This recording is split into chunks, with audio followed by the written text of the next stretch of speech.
Hey friends, welcome back to my channel అమెరికాలో అల్లరి పిల్ల. ఈరోజు నేను మీకు ఎంతో ఈజీగా ఉండే ఎగ్ రైస్ రెసిపీని చూపిస్తాను.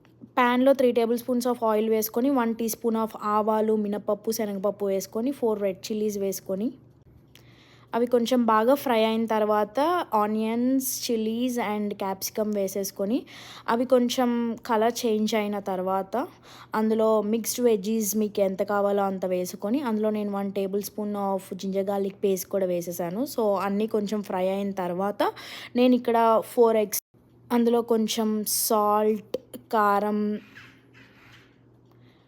గరం మసాలా పౌడర్, ధనియా పౌడర్, జీరా పౌడర్ వేసుకొని అన్నీ బాగా మిక్స్ చేసుకున్న తర్వాత లెఫ్ట్ ఓవర్ రైస్ వేసుకొని మిక్స్ చేస్తున్నాను ఇక్కడ. అండ్ వన్స్ రైస్ అంతా బాగా మిక్స్ చేసుకున్న తర్వాత అందులో ఒక హాఫ్ లెమన్ స్క్వీజ్ చేసుకున్నాను. అండ్ ఆఫ్టర్ దట్ దాని మీద కొంచెం కొరియాండర్